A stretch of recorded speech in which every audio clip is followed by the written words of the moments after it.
Someone with a mic on. Hopefully, those who just come in, you may have seen the report, may have had a chance to skim read it. Hope you've got lots of questions to pop in the chat box. If you do, we'd very much like you to come in and ask that question when the speakers have finished, rather than me or somebody else read them out. So if that's okay, if for some reason you can't, just say so in the chat. So say, here's my question, but I'm in a noisy environment or my mic's not working, and we'll post that.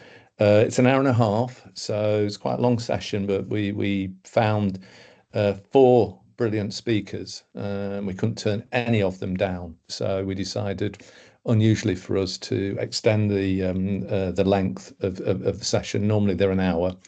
If anybody has to drop off, due to other commitments, then it is recorded and can be made available. I think the slides are generally made available as well, Alex. Is that correct? We don't usually send them to participants, but we can make them available if you want to contact me, and I'll put my email address in the chat. Okay. It was more if we posted them on the Knowledge Hub and people wanted to download. Let's have a discussion about that outside of this, but the slides will all be embedded in the recording anyway, so that's great. Okay, so let's give it one more minute.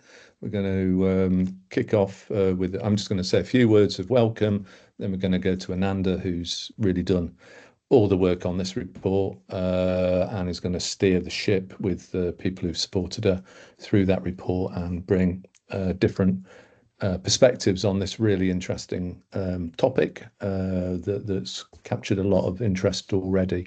So really looking forward to this. Yesterday's news was, the amount of waste that we're putting into incinerators. That was headline news yesterday. I think there's another big story here about waste in solar and the whole of the solar sector. So let's see how it flies. Okay, so let's make a formal start. Welcome, everybody. This is part of our lunchtime webinar series. The title is Pioneering Circularity in the UK Solar Sector. What's that all about then? We're going to run through for an hour and a half. Bit of housekeeping to start with. So we're going to make the recording available. Keep your camera off if you don't want to be seen in the recording. If you can keep your microphones on mute while the speakers are presenting, that would be great. We are able to disable them if necessary or people are unaware. So we're not being rude. We're just sort of making sure that we can hear the speaker. Put your questions in the chat box and Q&A at the end. So we're going to put all the questions at the end. Okay, next, last slide from me. Agenda. Okay, that's the running order. Ananda's going to introduce people, and this project forms a project within the Circular Economy Hub, within the NICER program. So some of you will, or many of you will know about the NICER program. That's a £30 million investment from the United Kingdom Research and Innovation Council and DEFRA. It funded five different sectors and a Circular Economy Hub. So Fiona, who's on the call, and myself are still co-directors of the Circular Economy Hub, and within that we have a project called CEctor, where we are doing a spotlight on five different sectors that didn't form part of the original NICER program. And we've done a piece on medtech, done a piece on hospitality. We had a webinar on that last week. We're doing a piece on electronics, particularly consumer electronics, and we're finishing off a piece of work on the role of finance as a circular economy enabler. And what we're talking about today is the session on renewables, solar PV, and the whole rationale for NICER and the sector project is to increase the industrial awareness and adoption of systemic circular solutions. And we think we definitely need one in the renewables sector and specifically in the solar sector.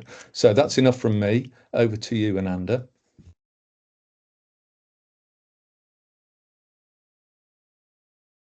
Oh, you're on mute. Thank you, Peter. And thank you all for joining this webinar.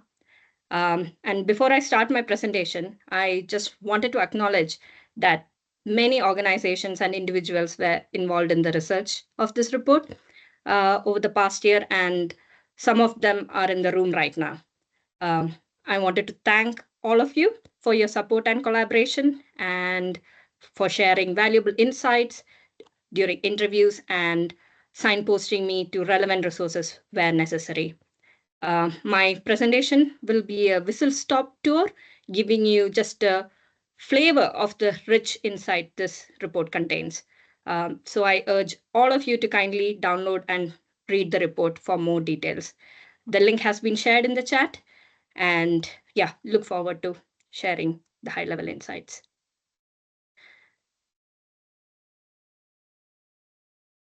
The UK solar sector is growing fast with significant contribution to the economic growth and job creation. The sector has an ambition to grow almost 5 times to 70 gigawatt by 2035, a goal which was set by the previous Conservative government and further accelerated by the current Labour government. It's a sector with mostly highly skilled workforce, and in 2022 contributed to over 11,500 jobs and £3.5 billion to the UK economy. As per Solar Energy UK, almost 24 gigawatt of ground-mounted solar projects are currently in the pipeline in the UK. And at present, every 1 in 20 buildings have a rooftop solar power plant of varying capacity. This translates to almost 1.2 million rooftops, of which 0.2 million are non-residential buildings. Solar is seen as an essential component for reaching net zero by governments and businesses across the world, including the UK. But the sector is not without its own set of challenges. This growth has been predominantly following a linear take, make, and dispose economic model, with high levels of primary material extraction and component production happening in the Far East, and countries with high geopolitical tensions with the West, making the UK solar sector a system under stress. We tend to look at this through a value chain approach, looking at the inflow of products and materials, followed by their use phase, and finally the outflow. And as you can see from the image, there are challenges arising across each of these stages, which are impacting on sector operations. There's also a feedback loop sitting on top of this, in that the sector's environmental impact is contributing to human-induced climate change, a challenge it is actually trying to solve. This, in turn, increases the challenges faced by the sector in terms of cost, availability of resources, and the viability of solar energy as a dependable source of energy.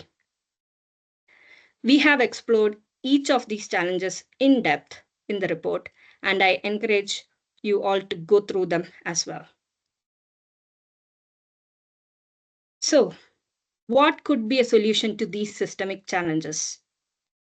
We propose that the answer lie in adopting a circular economy model, which takes a whole systems approach and is focused on keeping materials in use at its highest value through repair, reuse, and finally, resource recovery. Circular economy is not just recycling, and in fact, recycling is one of the last resorts of resource recovery, which is very energy intensive and can often degrade the material.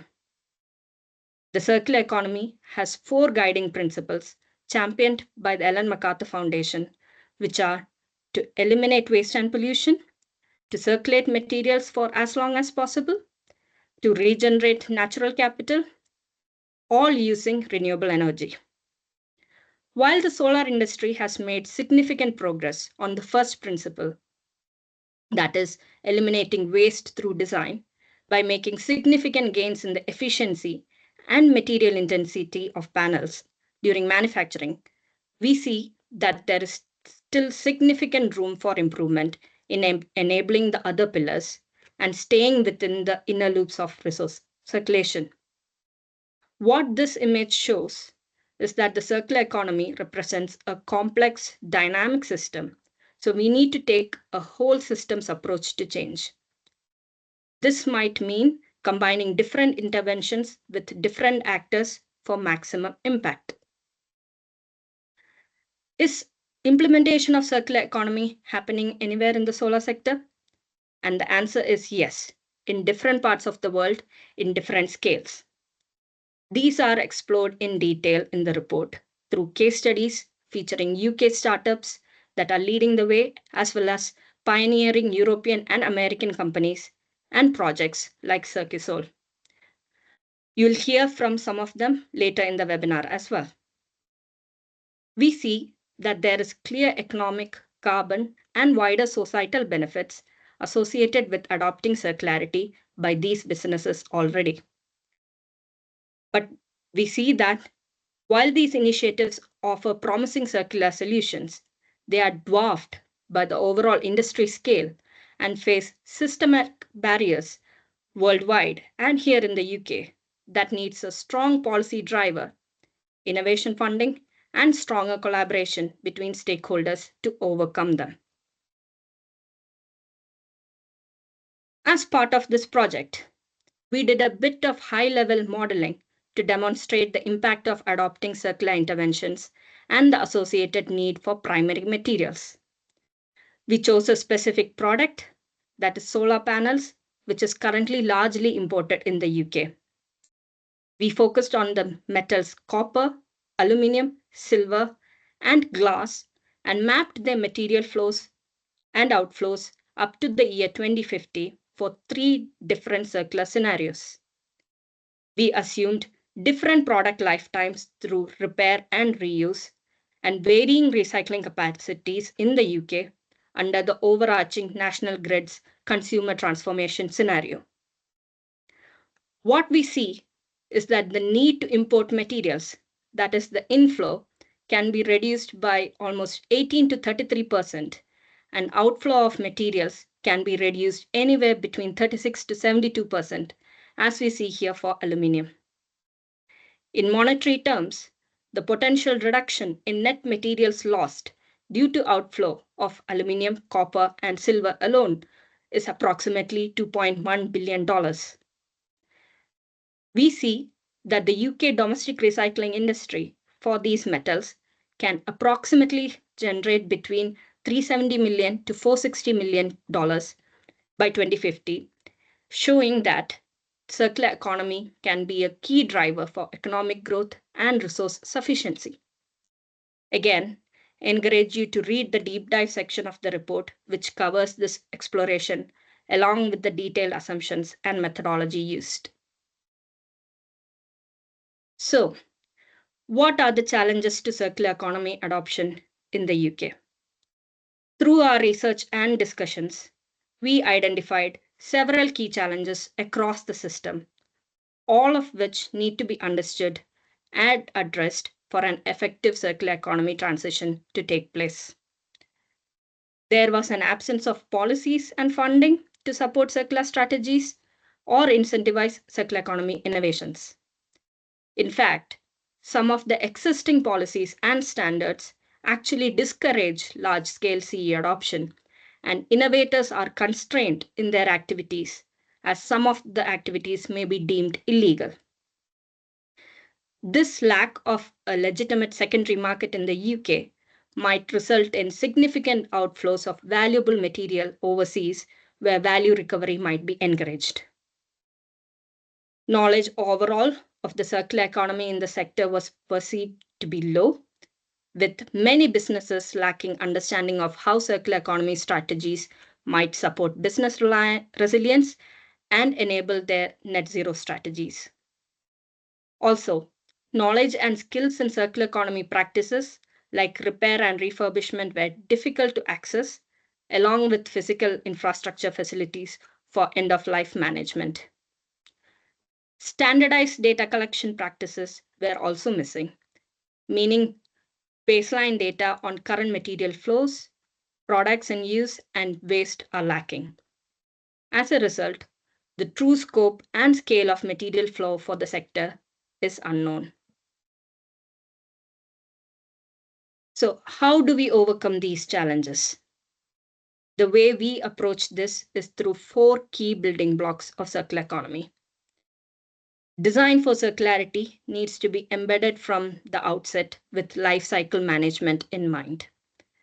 This includes designing out hazardous materials like lead and halogens that pose environmental and recycling challenges, and making provisions for disassembly, repair, and recovery of materials, and sharing bill of materials information of panels all the way to the downstream of the supply chain.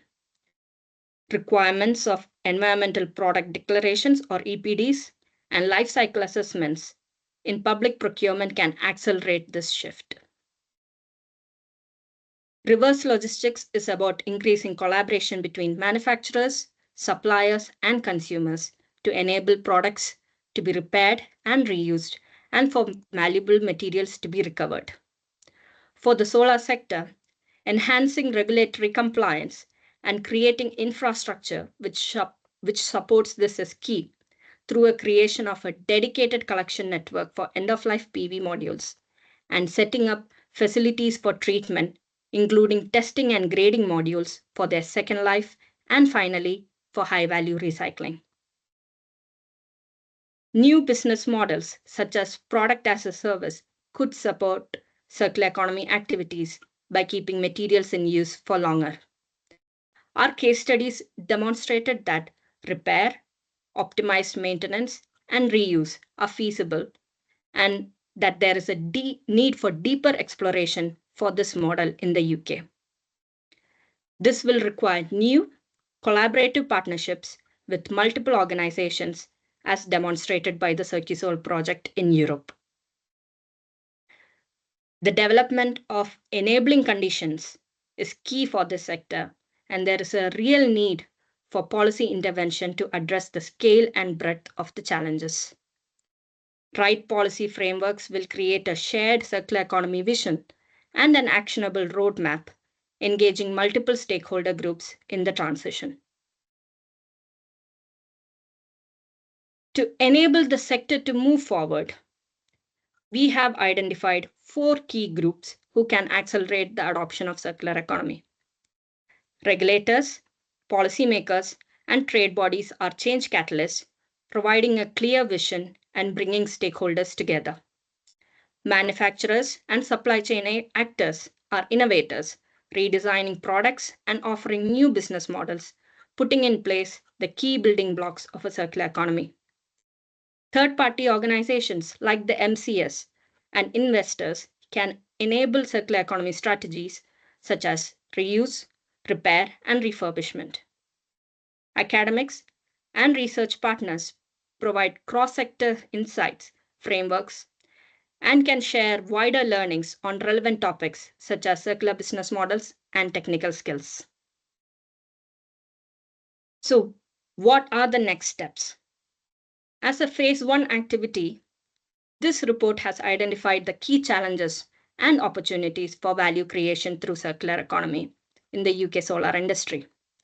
We have seen promising case studies that have significant environmental and economic benefits, but the UK solar sector is at a nascent stage of embedding these activities.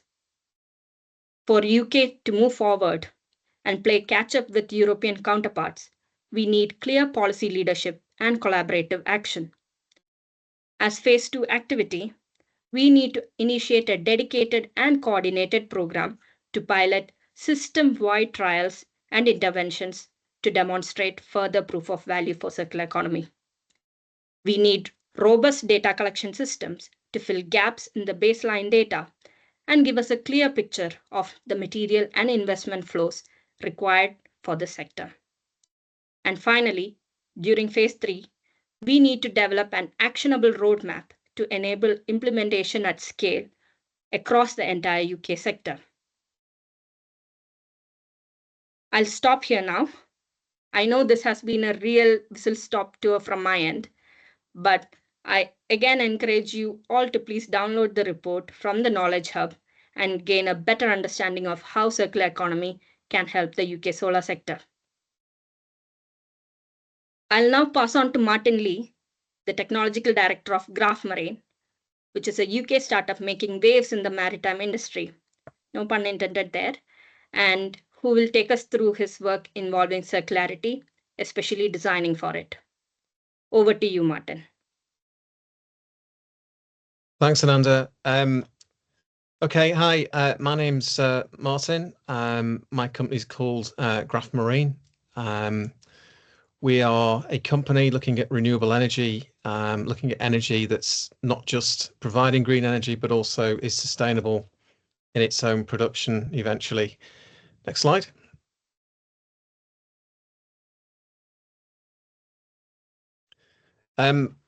We tend to think of carbon emissions as a land-based issue. In respect of the actual oceans that cover a high percentage of the planet, there are huge problems with warming. Added to that, the acidification of oceans by the use of marine fleets that go across designated routes.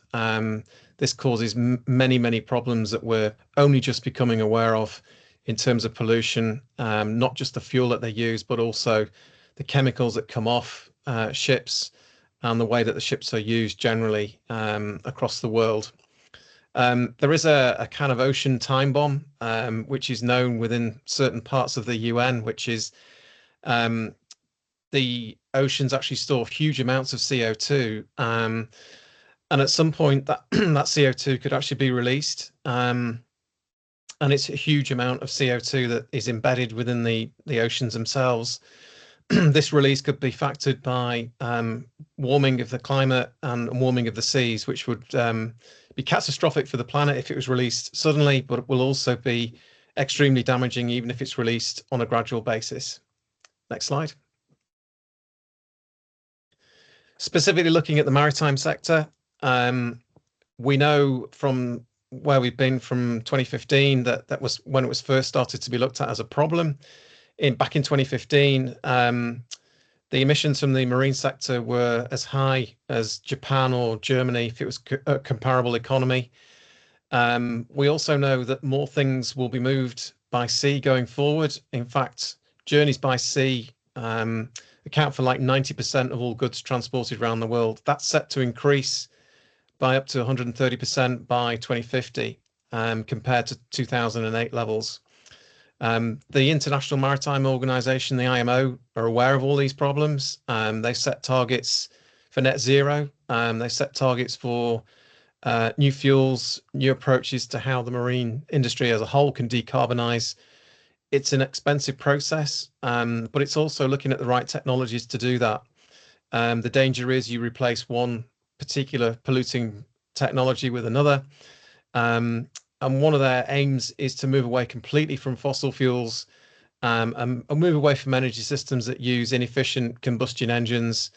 And they stipulate now that they want to use technologies that can provide at least 5 or 10% of energy that comes from non-emission based technologies. Next slide. What we've produced is a tile system which can retrofit multiple ships on the ocean. As I've mentioned already, there are regulations now starting to encroach onto these major ship operators. They have to change. There are a number of technologies out there. Not all of them work in every scenario. There's huge technology leaps in fuels, but they're not ready. They're not going to be ready for 2050 at volume. So we've developed a system that is a kind of interim system with a long lead into the future for technology road mapping. And again, we're early in that stage in terms of what we produced. At the moment, we can save up to 10% of fuel on an oil tanker or a bulk carrier. That could be up to 10 tons of fuel a day. It's a huge amount of carbon that's captured in that fuel as well. So for every litre of marine fuel, there are 3 kilograms of carbon to get to that point. Next slide. Just to give you an example, we've overlaid our technology onto a number of projects going forward. So this particular vessel is a bulk carrier. It's traveling from Australia to China, which is one of the common routes around the world. Using our technology, we could potentially save of carbon, 170,000 tons over 20 years. This technology is now cheaper than marine fuel, and the payback period now is 5 years on this particular vessel. Next slide. We're all about sustainability. Again, we work with Ananda and her colleagues originally with the Circular Revolution, which was an initiative between Exeter and Swansea. We've already started to look at how we can be one of the first fully recyclable renewable energy products available. With that, we've worked with a number of organisations here in the Northwest. Particularly helpful have been the Henry Royce Institute, looking at materials and pathways around how we can reuse those materials. So we've already adopted ocean plastics with 3D printing our current generation of prototypes with ocean plastics that have been reused. And we aim to improve that outlook going forward as we go towards commercialization next year. Next slide. So again, we're looking at new materials. We're looking at how we do those new materials. We're trying to move away from some of the bigger challenges that the fossil fuel industries face. Most of our plastics are generated through fossil fuel materials. There is a move away now to try and bring in more natural-based polymers around structure and around the materials that we can use. The problem with that is we're in a particularly harsh marine environment. It's a very unforgiving environment. And the UV index, for example, is 3 times what it is on land. It breaks plastics down very, very quickly. So it's a challenge to try and come up with new materials that will meet that challenge going forward. Next slide. We're also looking at how we can actually use fishing nets. So one of the options we've got, we're looking at an area outside the UK, unfortunately, but who can assemble for us that will have more natural resources that we could actually tap into. This would be based near a fishing fleet, and it would also be based near a seafood shell processing plant as well, where we can use some of those waste materials in a more productive way. Next slide. We've also looked at AI. So we're working with the Turing Institute in Manchester. This will further reduce fuel use in an intelligent way. And again, we're looking at how we use that with our tile hardware as well. So we can maximize all the energy sources that come into the space in the future, not just what we produce as a tile, but also some of the fuels, and trying to make the whole energy system to be preserved around the maximum use of energy, trying to save energy that's been created, as well as using energy in an efficient way, which obviously is counterproductive, even if it's renewable energy. Next slide. So what we're doing at the moment, we've got a number of testing prototypes going into the market. What we're doing is evaluating our products for commerciality, but also we're looking at shipping routes. We're looking at where the ships go, how they operate, the weather and patterns that they go through, to further understand and improve the technologies that we're developing going forward. So we're trying to get onto as many ships in that class as we can with this prototype, this data. We're collecting all that data remotely, processing all that data. All our products have got satellite links and collection data around them. This helps to improve the product, helps to manage the maintenance, helps eventually with recycling all of those products. We've got a very strong second life and recycling program ahead that we're already looking at. We're already making plans around that. So this is the first stage of achieving that. Next slide. So just to, we did some tests this year in the Caribbean. We looked at how our product performed with the ocean plastics and all the materials that we're trying to develop alongside that. The indications are very good. The product actually produced energy above slightly what we originally believed it would. So it's running at about 105% of its original design, which is great. So we're very encouraged with that as we go forward. Next slide. As I previously mentioned, we're looking at second life. This is really important. There are millions of people who still live in energy poverty. These people, a lot of them are on coasts. They're kind of dropped into areas that are risk of flooding or risk of energy from the coast, being on the coast, which makes space and environment very unsuitable for traditional solar. We can help these people. When we work with shipping, there is a commercial time frame around ships.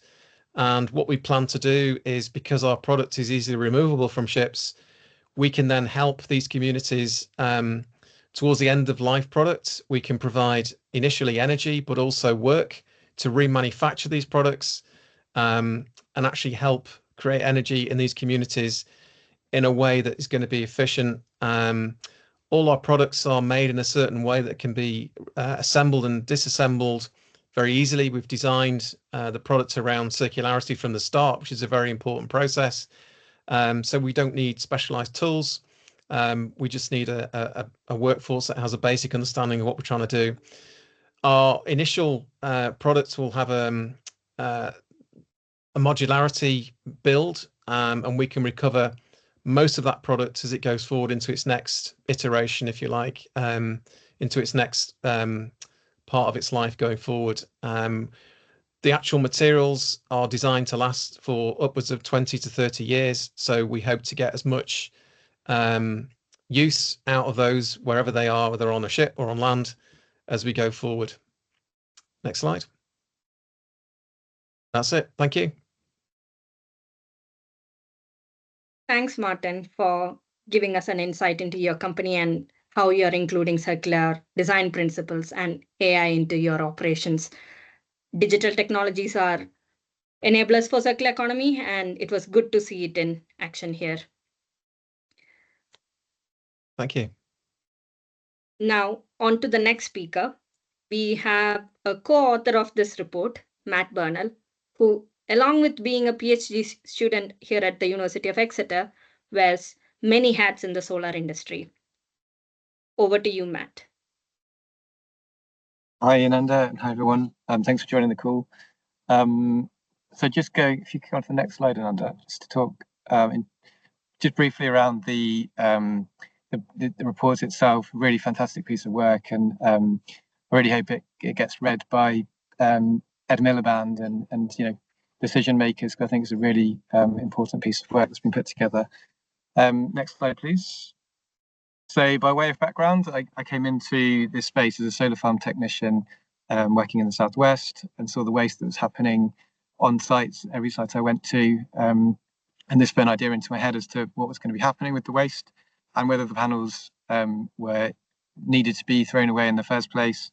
And moved into writing some guidance for the reuse network on reuse, looking at reuse centres across the UK. And then went on to work for a PV recycler as their business development manager.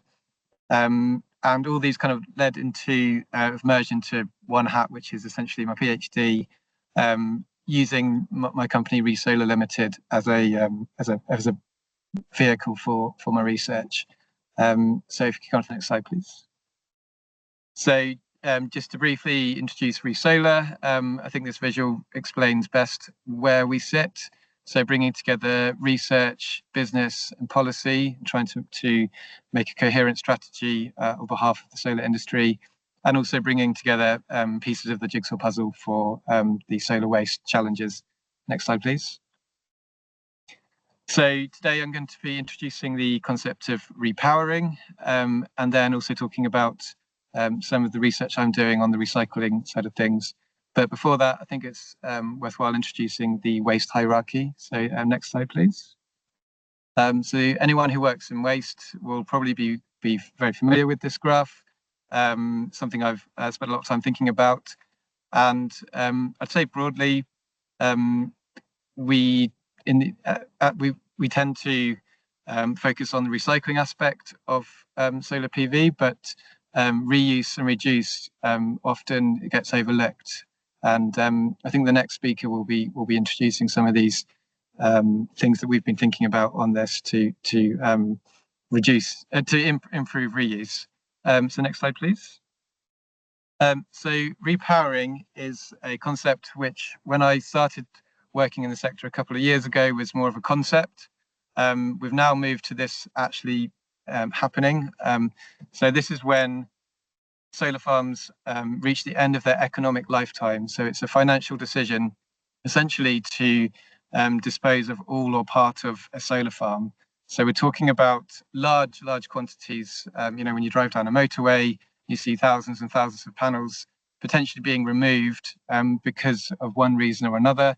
This could be because of poor installation from when they were built 10 years ago, could be faulty components, could be cables which now don't work, could be land use change, weather. There's a variety of reasons why repowering should happen. And I don't think that repowering shouldn't be happening. I think in some instances it's a good idea.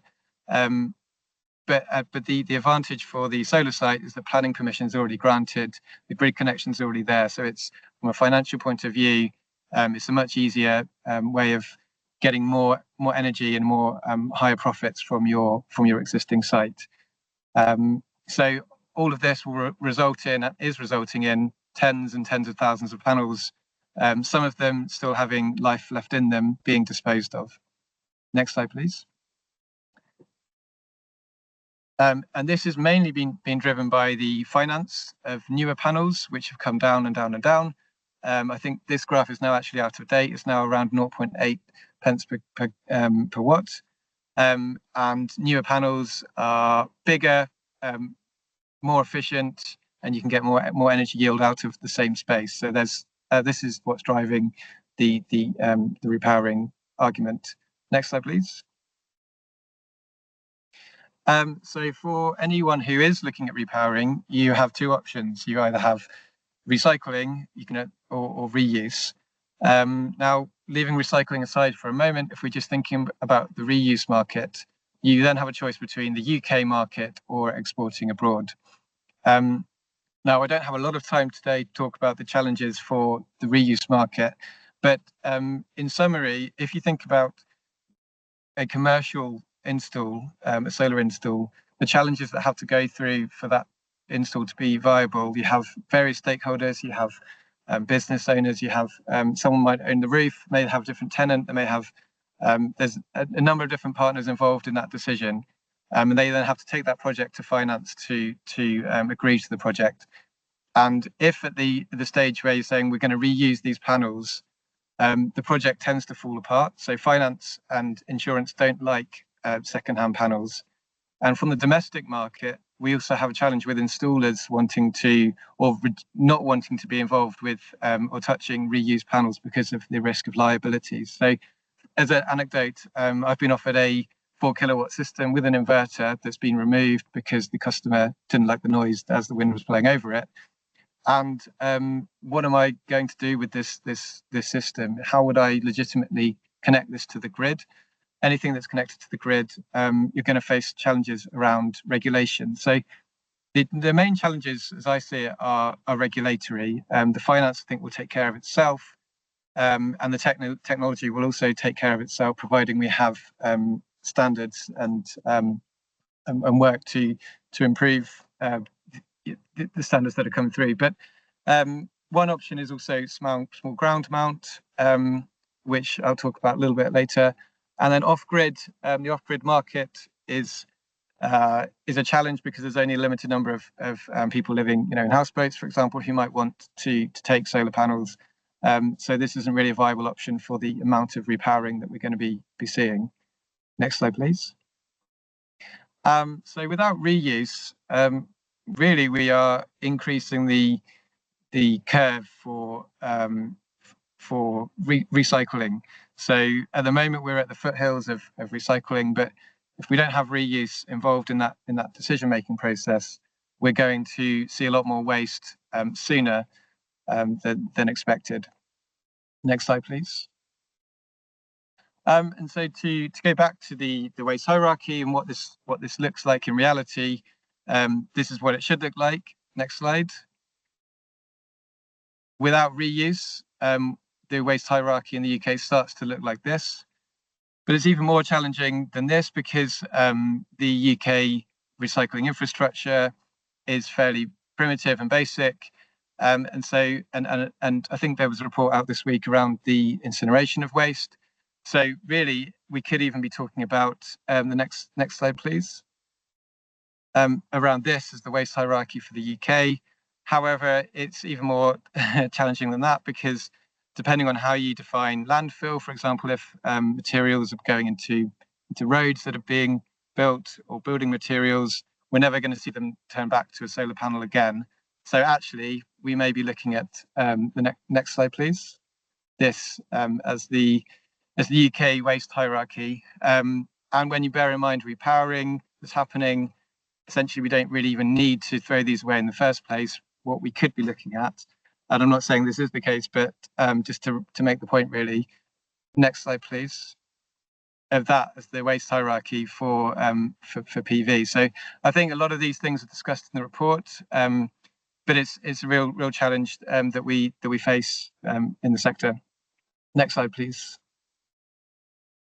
So one of the solutions we're looking at is working with a community energy project on a 3 megawatt ground mount project, taking repowered panels, so 8,000 repowered panels, and hopefully building the first, maybe even the world's reused solar farm. So it's a really exciting project. We're hoping to get off the ground, and ReSolar and myself and on the PhD are working on the logistics and doing due diligence to make sure we're not transferring waste from one site to another.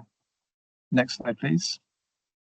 So on the recycling aspect of things, and this is mainly what my research is looking at, is to really move from benchtop studies to workshop studies.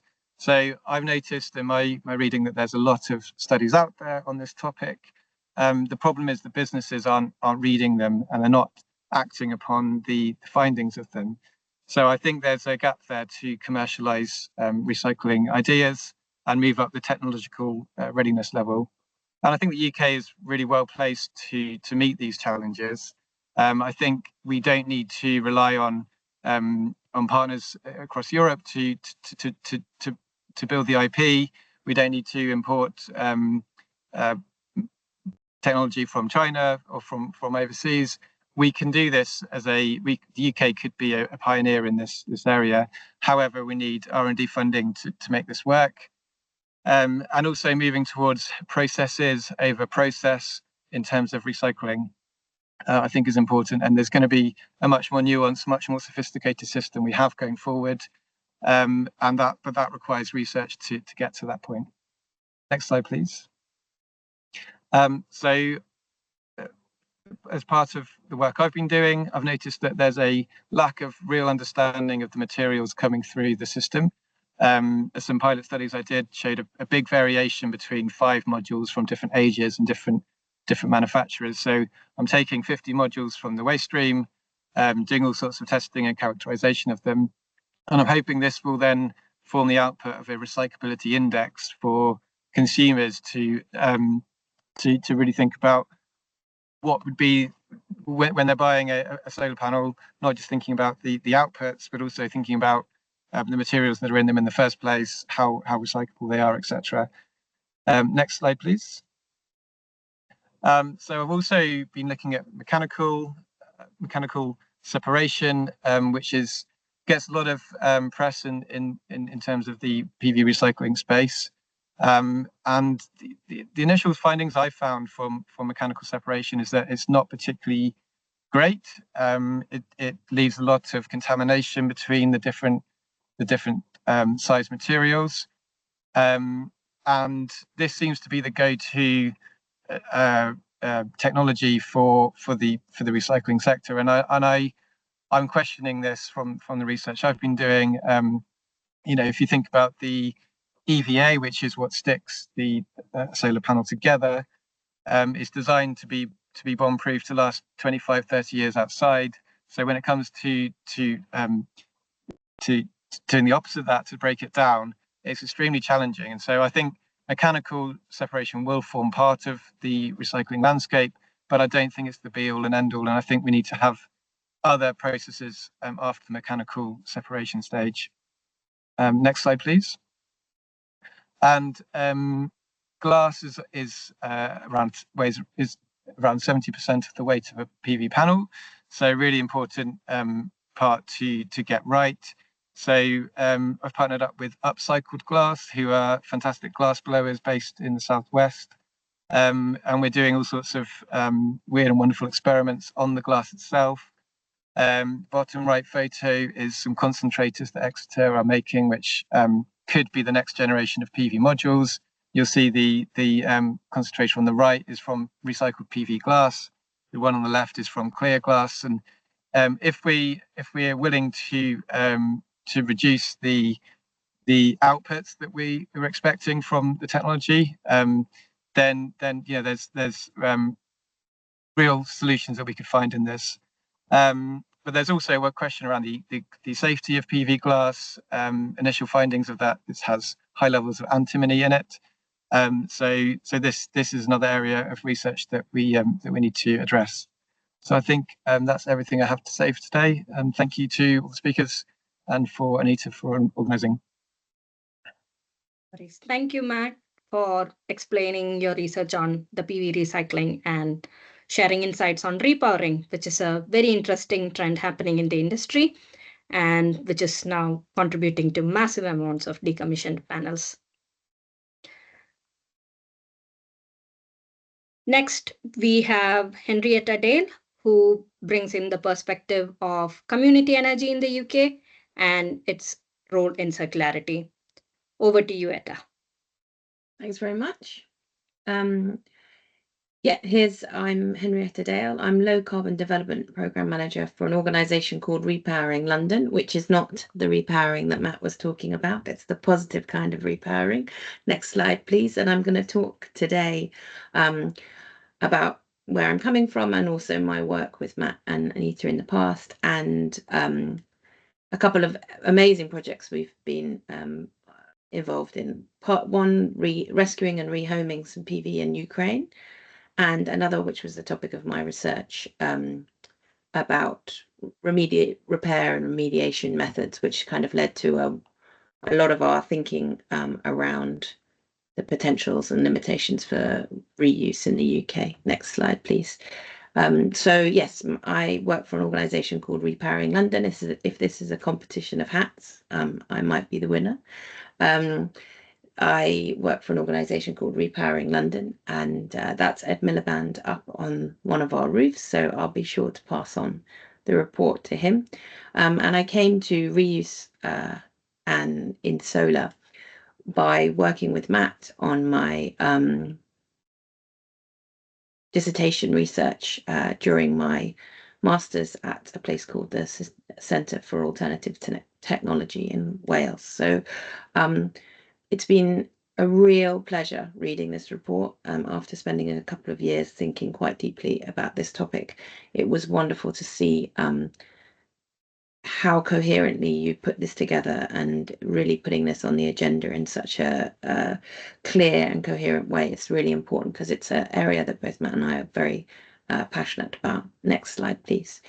So it can be, as we've seen, a sort of dour discussion talking about reuse and circularity in solar, but there's also a very exciting opportunities that's full of glimmers of light. And I wanted to talk about one of the projects we're very pleased to have been involved with, which was, with my community energy hat on, I'm very involved with councils across London, and there was an opportunity that the bottom photo here is of some solar panels that were taken off the side of a tower block in Hammersmith and Fulham called the Edward Woods Tower. After the Grenfell tragedy, there was a change in building regulation, which meant that affixing panels to the side of buildings was no longer viable, and they were removed by the council. This tower is stone's throw from Grenfell. So there was also a much higher sensitivity perhaps than in other areas. So the council was simply storing them, paying money to store them, trying to figure out how to recycle them, and realizing that recycling isn't as cheap as many people who have commissioned solar panels in the past have thought. It's reflective of some of the inherent problems of the the solar industry is it's a long life industry, and people put things up and aren't necessarily thinking about 25 years down the line. Next slide, please. So Resolar took these solar panels and took them all to be tested very, very thoroughly using a sun simulator, which is the industry standard. One of the main kind of concerns about exporting panels is that you're simply exporting them to waste, to an area less able to deal with solar waste. And this was something we were very mindful of, and we did an awful lot of testing of the panels to ensure that they were still working, which they were. And there is Matt handing over a delivery of solar panels that were then redeployed on a hospital in Ukraine. It was about 7 kilowatt peak that was put on, and it was done in partnership with the Canadian Embassy and the Hope for Ukraine charity. So it was a small exemplar, but a very meaningful exemplar of how the reuse of solar can and should be making impacts into people's lives. And these were obviously donated, and it was a demonstrator of the positive opportunities that we have in the reuse sphere. Next slide, please. So yes, this is the research that we undertook on cracked glass. So when I was investigating reuse of solar, there was limited literature, but one of the CircuSol project in particular was that as soon as any glass is cracked, that should go straight to recycling. So we wanted to interrogate a little bit more really the impact, but there was very little about the impact of cracked glass over long periods of time. So we wanted to research a little bit more about, would there be opportunity with cracks to keep these panels in use for longer?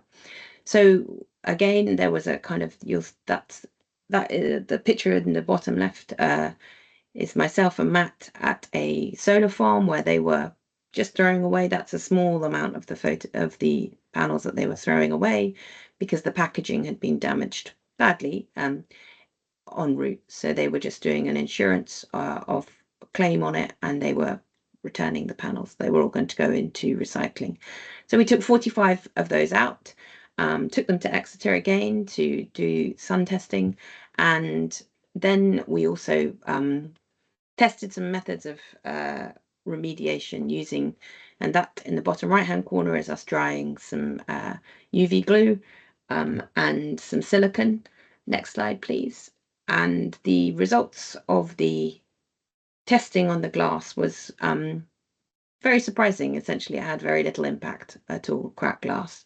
And so we were very interested in the fact that the cracks are causing kind of immediate removal into the recycling. So it was very interesting for us to discover that, in fact, cracked glass has quite a low impact on the panel's performance. Next slide, please. And so that was obviously in the lab. These had just been broken, and obviously panels are designed to be sitting outside in the rain for many, many years. So we picked, of course, a very rainy area in Cornwall. That's what Cornwall's great for as well, is these field testings. And you'll see on the top of this barn, there's a few sets of panels, and those are post our kind of base level research. They have been deployed onto this roof, and we're gathering half-hourly data for a year to look at how these panels with cracked glass perform in the field. So we will report back in a year and let you know how it goes. But there's just a couple of examples of the myriad of work that Resolar is doing in this area of redeploying solar panels before they're taken to recycling.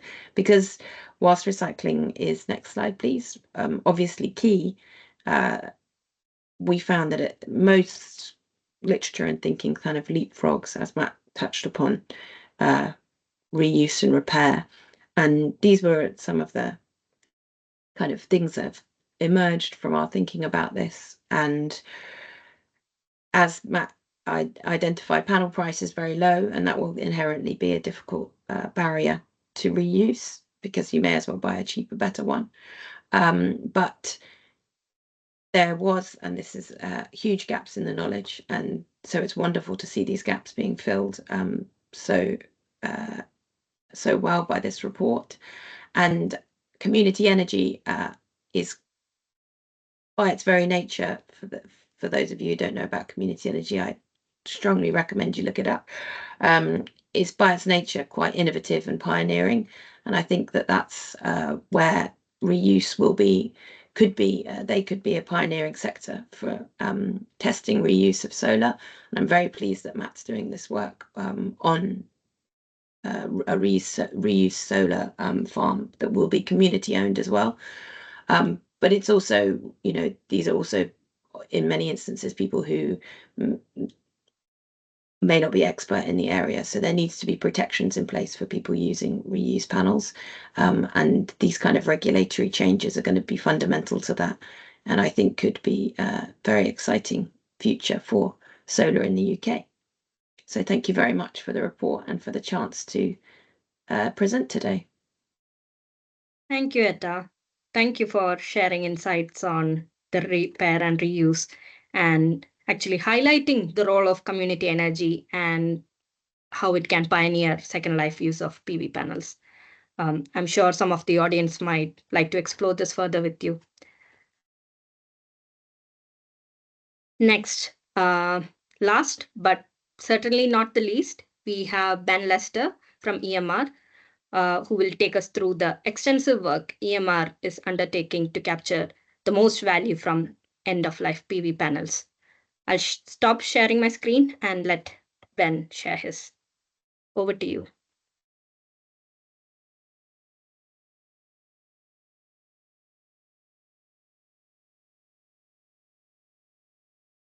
Thank you very much, Ananda. Just bear with whilst I work my technical wizardry. Please just confirm when the slides are showing. Can you see those, Amanda? Yeah, we can see. Okay, thank you very much. But no, thank you very much for the invitation. I've been pulled off the subs bench as Charlotte Stampo, who's been working a lot in this sector and with Ananda, isn't available today. So I've been with EMR only approximately 3 months and 2 days, but I've been in the waste industry for almost 30 years, particularly in the hazardous industrial chemical side. This is a very exciting field that I've come into. EMR have stepped into the renewable sector for solar and wind, and there are a lot of analogies between the two in terms of the growth, the material scarcity, and also the approach to how we recover these materials that are invested in these technologies. So I'll start with a little bit about EMR, background history, and also about why circular and why renewable, and also touch on about the critical materials that are involved in both renewable technologies.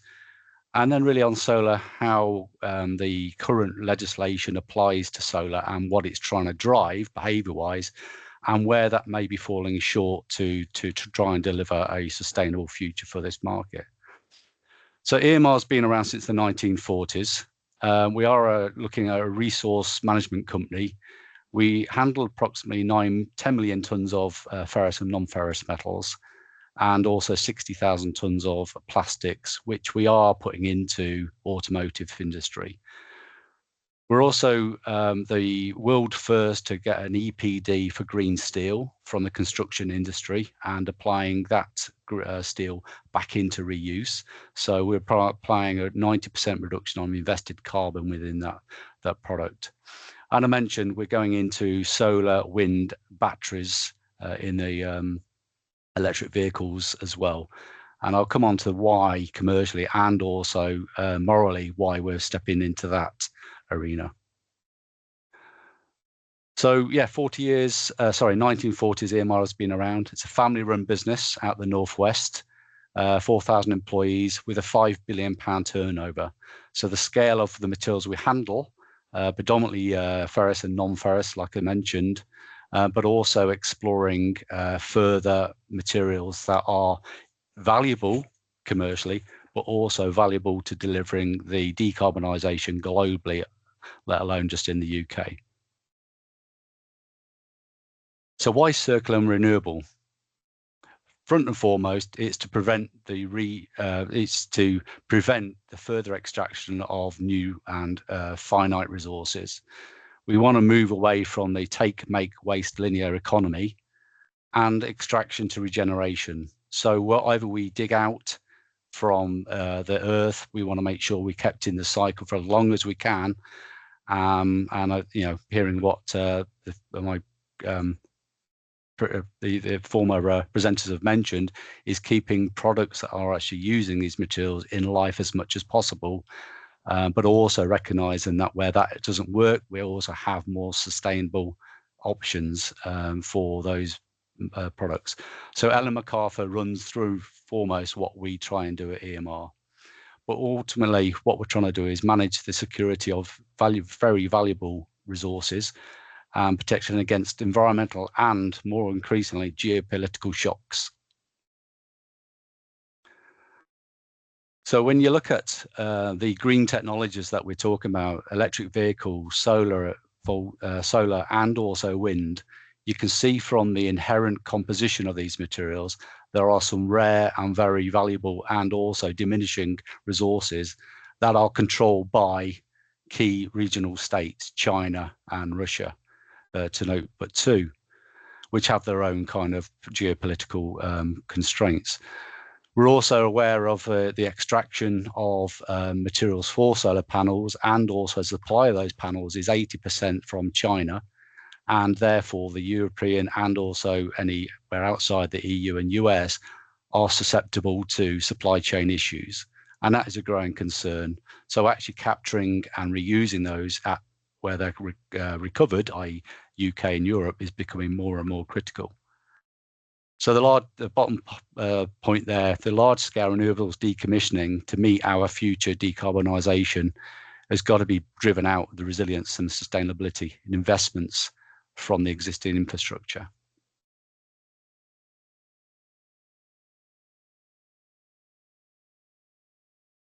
So what we are talking about are rare earth metals, scarce commodities, and it's also now recognising the supply chain of those who actually procure and use those materials in their commodities, such as solar panels. There is an increasing appetite, and this is out from a recent report from McKinsey this year. There's an increasing recognition that people have got to use green primer materials for their future investments and installations. And also there is an appetite to purchase those. So there is a recognition that the materials we can capture are going to be more and more in demand, and also the price points at which they might procure those will increase accordingly. And again, the recent report by the IEA is showing that actually, solar is going to be the biggest renewable technology globally, and that will require increasingly more resources, and therefore put more and more pressure on a finite resource already in existence in current assets, but equally in those that are still actually within the location and the geography that it's extracted. And China being the biggest of those installers, as well as those in terms of supply chain. So EMR, energy infrastructure decom, it's recognised that first generation assets in wind and solar are coming to the end of their first life cycle. The nature of those are scalable in terms of solar panels. If you talk about conversion of 1 megawatt of electricity is approximately 12,000 panels and 500 tons, a wind farm of that scale needs scalable solutions. And the same with wind turbines. 10 wind turbines will approximately mean 30 blades coming down, which are approximately 46 meters in length, which then are scalable in terms of 10 tons for every megawatt of blade that is produced. So EMR are setting about actually developing the supply chain to deal with the decom in terms of size, scale, and landing, but also the supply chain to meet that. So we are applying the best practice of where we can, we will look to resale and work with Matt and Co to look at appropriate resale and repurpose. But recognizing where that may not be available or appropriate, then also looking at solutions for recycling. So we're trying to look to complete end-to-end decommissioning, but ultimately underpinning all this is trying to provide solutions where we can actually recapture those scarce resources back into new applications and preventing the extraction of future resources. So the current practice. So apologies if I'm going over or going into legislation people are familiar with, but solar panels is what is known as waste electrical and electronic equipment, category 14. And the legislation that it falls under is the WEEE regulations. The WEEE regulations were developed many years ago to deal with the increasing amount of waste electronics on the consumer market. So the dynamics of the solar market are that it's an investment. It's not a teapot. It's not a kettle or a toaster. It is an investment through private financing or other, and therefore doesn't really fit appropriate in those regulations. But either way, the producers, if in the EU, they need to then register that they've put materials on the market. That may be a distributor, a rebrander, or an importer. And if they produce more than or put more than 5 tons onto that market, they need to register with a producer compliance scheme. That PCS will then be obligated to finance the collection, treatment, and recovery and provide environmentally sound disposal of those household goods. Equally, there are distributors which can also offer a take-back scheme. Now, clearly, if a repower on a solar farm takes place, 500 tons of solar panels going back to a distributor may not be agreeable. And also the key thing is the annual targets for the PCS to have recorded data for that takebacks, for that recovery is given by the last 3 years of volumes. And that is quite a significant note for my next slide. So when you look at how solar PV waste falls within the WEEE, there are a number of anomalies. And I think actually making reference to PV Cycle's report in 2023, it captured it very well. And the summary at the bottom right reflects how PV and the current WEEE regulations do not really meet, are not fit for purpose. So I say the WEEE regulations offer domestic WEEE, which is an increasing amount and actually has probably done well to actually meet the recovery and recycling routes for requirements for those wastes. But it's consumer driven, whereas solar is a long-term investment. And up until now, only 0.01% of installed UK solar capacity has actually been recycled. And that reflects that the current installations are only now starting to come in their volume to the waste market. So the 3-year average I made reference to on my last slide will not show any volume of note, and therefore the targets that the producer compliance schemes are tasked with won't reflect the ever increasing volume of panels coming to the waste market. And as such, the investment in recycling technologies which do exist in Europe have not been implemented into the UK, and companies like ourselves are now monitoring that market to see if and when the investment for UK shored recycling should take place. And also of note is most of the European facilities only accept non-hazardous panels, the solid crystalline state ones, not the flexible deemed as hazardous panels of the future. So next steps and recommendations. So to summarize, I split this into three: policy, practice, and prediction.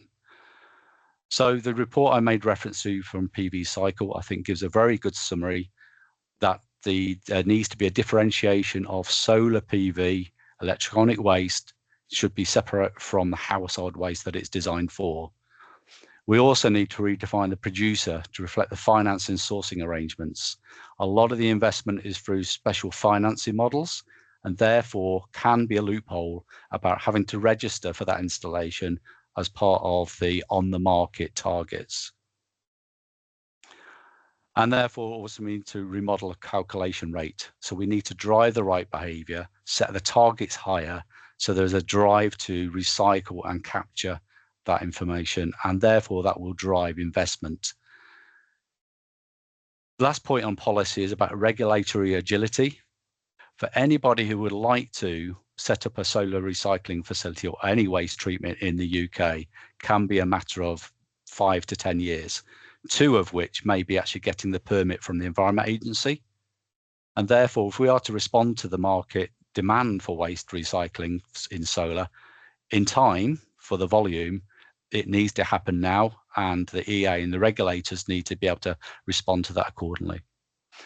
Practice, we need to understand really where the current routes for disposals are. We've done a little bit within EMR to our own capability.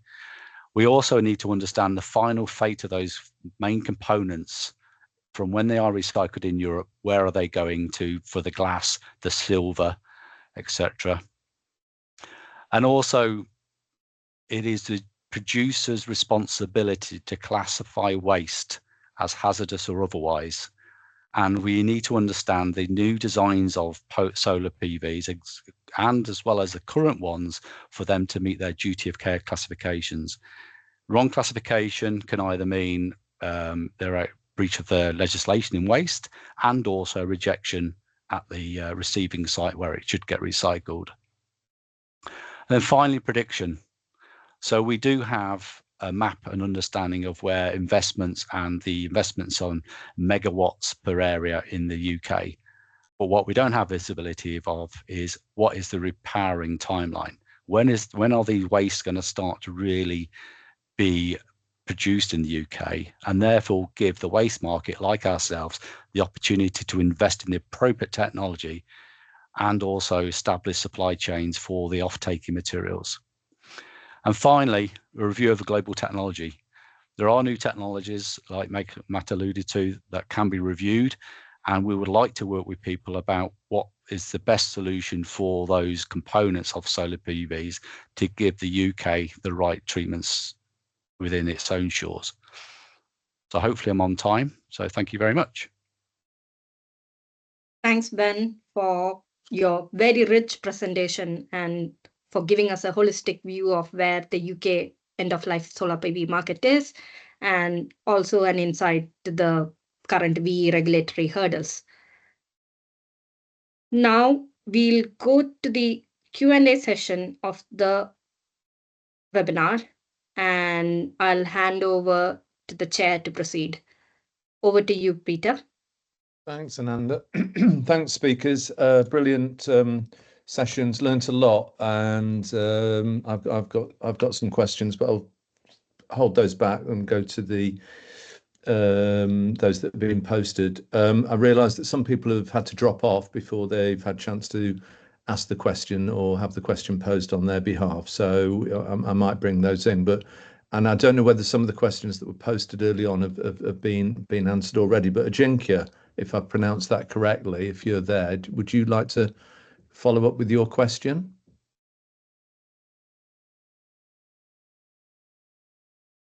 Are you there? Hello. Hello. Yeah, can you hear me? Yes. Yeah, I just wanted to ask whether, like what have been the considerations for the modules to be deemed fit for a second life? I guess currently we do not have any standards for that matter for reuse. So is there anything, like any voluntary standards that has been, like followed in the market or otherwise? Okay. Okay, so we've touched on the challenges of Second Life, but I think your question then is very much around: is there a standard, voluntary, or some sort of product declaration? Who would like to take that? Maybe a couple of people on the call who've got a experience or a viewpoint on that. Who would like to go first? I think Matt and Etta can explain more from their Yeah. case study. Can I Yeah. just clarify the question? Were you asking whether the panels were designed for circularity from the beginning, or whether when the panels are reused, whether there's a standard there? I think the second one. Second one.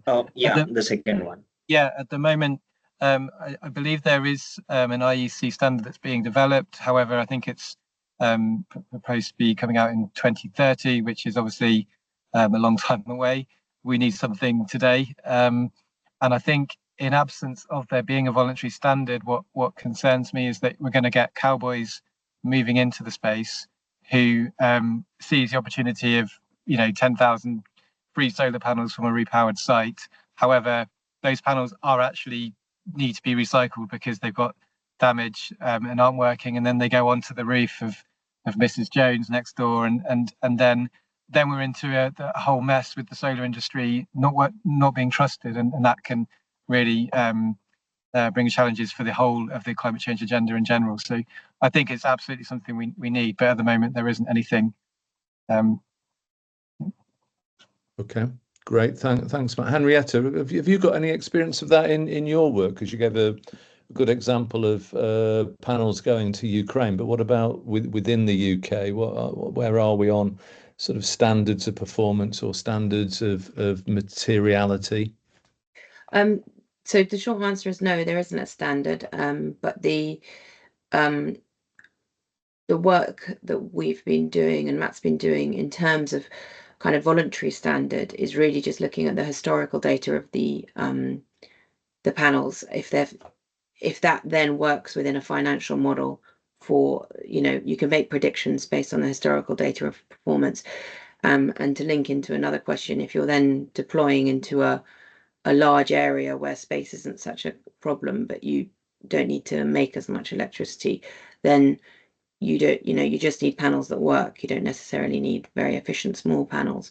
And so I would say, Matt, and correct me, that really the standard has been the historical data, but then there's kind of pinch points, which just because they've worked on one site, you need to be very careful how you take them down and put them back up again. And the logistics of that are quite complicated, and the workmanship is quite important in that transition. So the standard really is, I guess, the proof is in the pudding. That's what we're looking at the moment, is the historical data of, and whether that's been collected or not is another issue, etc. But Matt. Yeah, I mean, just to add to that, if I see a stack of solar panels that have already been removed from the frame, I have no idea of the generation data. I don't know how they've been removed. I don't know if they're damaged. I would probably see that as waste from because the risk profile goes up in that case. But regardless of any standard that's used or any panels that are installed, we also need to check safety standards.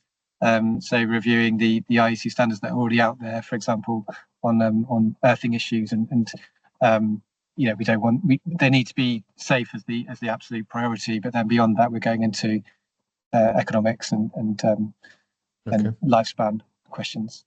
Okay, great. I was really taken by your comment, Henrietta, if I've understood it correctly, about cracked glass in itself isn't a sort of a big impact on performance. Did I understand that correctly? Yeah. Oh, okay, that's basically. But the problem with cracked glass is the water ingress over time. Yeah. And so it may be a rapid reduction in output, but that profile of panel may suit certain locations. If you need something for 5 years for a short term, it may be the right profile. And if you haven't got a lot of money, getting something out of it is better than nothing. Creeper had to drop off, but he or she asked a question about the current percentage of solar panels components, I presume modules or components, being recycled or repurposed, probably in the UK. I got the feeling from Ben and others that it was very low. Ben, would you just remind us what the current percentage of panels that are being recycled or repurposed is? Yeah, so at the moment it's estimated about 0.01%. But as I say, I think largely that's because you've only had domestic panels coming out rather than the major installations through energy companies, which may be starting in the imminently. Right. Okay. And Sean's got a question. I don't know, Sean, if you're still on the call about UK capacity. Are you there? Yeah, I'm still here. It's sort of, Ben's sort of already answered the question in terms of what the landscape currently looks like. And obviously some of the challenge with regards to the current permitting activities from the Environment Agency and the EA as well. Okay. And sorry, Ben. No, I was just going to say, Sean, like the point in the presentation was about scale of response to repowering as well. So it's having access to the markets, which are predominantly in Europe for recycling. There is investment in the UK going ahead, and certainly EMR is watching brief on that. But also, it's also worth note that the EU is ahead of us in terms of repowering. So the capacity that's installed and being increased in Europe will be filled by European volumes. So there is an increasing demand for recycling facilities and treatment facilities for solar. Agreed. Can I just add a point to the previous question and linking to that as well? That I think the question was also what percentage of a PV panel is recycled, and my question back to that really is what do we mean by recycling? What collectively do we think of? Do we think of that being going back into a new panel? Do we think of that as, are we happy for that to go into building materials and roads, or are we happy for that to be incinerated? What do we mean as recycled? And I think in terms, it's almost the wrong way of looking at it to think about purely about weight, because 70% of a panel is glass, the other 10% is aluminium. So you're already up to the 80% threshold without really doing anything. The real value is the 0.1% of the silver and the critical raw materials which are embedded, and that's the challenging part. And I think that's the part we need to aim for. Okay, I just saw Graham Winter come on screen from the Environment Agency. I don't know whether he's going to dive in with a comment on some of this, but thanks for that. There's a question that I might direct towards Martin, but it could be for anybody. We've been talking about solar PV, but any storage, battery storage, energy storage from PV, presumably is a linked technology. And I was taken, Martin, by your graph showing what happens when you get clouds and you get this sudden drop in power. So if you're on a boat going across the ocean, presumably you need some auxiliary power backup, either energy storage or fossil fuel. Can you say a little bit about that, but also the interlinkages in the future around different types of renewable energy products and infrastructure, because it's not just a PV panel or module sort of issue. It's going to be that the whole system that's going to sort of come under sort of pressure over time to sort of be released from the system. So start with you, Martin. Yeah, you're absolutely right. It's not a unique technology, solar. It has its weaknesses. On the marine sector, there's a bit of a pull at the moment for wind technology. So sails and kites that can be used on ships to improve fuel consumption. All of these things have a cost to them. Some of the renewable technologies going into the marine sector are only net beneficiaries of energy, so they need energy to create energy, if you know what I mean. So it's a very complex landscape, really. Our system is unique worldwide, as far as we know, in that what we provide is continual power. So we don't actually have the usual fluctuations with what you would expect from solar, the peaks and troughs. The data that I showed was really the individual tile performance. But what we do, we balance the system with energy storage, and we provide that as a continual power directly into the ship. And that's the feedback we've had from the industry, you know, that the unpredictability, if you like, of some of these technologies is difficult to manage. It's extremely challenging to bring those levels of power or useful power, create useful power in that sense to a ship, without switching rapidly between different sources of that energy. And I think that's a similar problem for land-based technologies in the grid as well. There's this constant differential between hydrogen power, or wind power, or normal power, electrical power, wind turbine power. All of these things need constantly shifting. So the more stability that you can provide within a microsystem, the better. It's more predictable then, and it could be integrated a lot easier. So if you create a system that can provide and integrate all of those technologies together, then you've got a much easier pathway then into providing steady and usable power for whoever is going to require it. Thanks very much. Anyone else want to comment on those challenges, those issues, but also the implications of those products and materials as they come out of the system in the future? Graham. I think it's really important that we get some kind of reuse standard. I mean, somebody was saying that it's planned for 2030 or something, which is crazy. I mean, if we've got waste tires that are not fit enough for use in this place, there are still minimal standards where you can export tires as usable. The same for many other products, so you can export them to other countries if there are standards in place. The same, and we have one for batteries, don't we? So if the car batteries, EV batteries, fall below a certain percentage, they then can still be, they get taken out of use as a car battery, but they can be repurposed elsewhere as long as they've still got some usable life in. So I think that's really important to get some kind of standard there for reuse of panels. In terms of the waste hierarchy, there's obviously a waste hierarchy in place. So disposables at the bottom of that, incineration is just one step above that. Although if you read the press this week, it could be equally as bad or worse even than landfill. So in terms of circular economy hierarchy, you'd always look for waste prevention. So reuse would always be the first thing. So a reuse standard, I think, would be really, really helpful. I did post in the chat, actually, one that there seems to be a commercial site that's closing, that's removing their panels, presumably upgrading.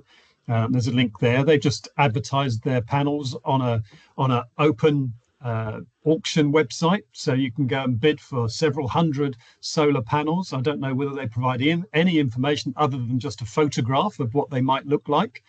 A telehandler of some kind is available to help you dismantle them and take them off the roof of the buildings. But I missed some of the presentations at the beginning, but what do we think is likely to happen to those? Can they be reused commercially? It sounded like perhaps insurance companies or perhaps the electricity companies wouldn't allow you to connect them. Is that right? We've had quite a full discussion on that, Graham, and I'm conscious of time, that we've probably got less than a minute before we have to wrap up. So I don't know if anyone just wants to give Graham a 10-second response to that. Yeah, I can come in on that. Very simply, MCS, the micro certification scheme, have a clause 12, which says installs must be new and not used, and that was a legacy from reducing fraud when feed-in tariffs were embedded. But that's one of the biggest pieces of legislation. As wearing a policy hat, I would love to see some change. So perhaps we could have a conversation after this call, Graham. Yeah, I wonder what will happen to these hundreds of panels that anybody can purchase. Okay. Let's hold that there. So Graham, Environment Agency, sounds like a conversation to be had outside the meeting. I don't think we've got time to ask a question that Ben asked about the redefining the producer in the WEEE regulations and the role of financing companies, because there's a clear mismatch between the data showing products on the market and we registrations. But let's hold that there, because we're nearly out of time. We've had an hour and a half, but a brilliant session, hugely informative, lots of issues. Ananda, congratulations again for a brilliant report, but also for the people on the call who've informed and supported that report. Henrietta, if you can get it in front of Ed Miliband, we'll buy you a pint next time you're down in Exeter or London. That would be great. If you've got any comments and feedback on the report, then send them to Ananda or to Alex or anybody else on the call from Exeter. If we've got anything wrong, tell us, because that's really important, that we don't want to sort of put out anything that is a misdirection. But so a final round of applause for all those who've spoken. Really enjoyed it. Big issues, big challenge. Ben, people like you, we're looking to you to solve this problem. Okay, Martin, brilliant marine solutions.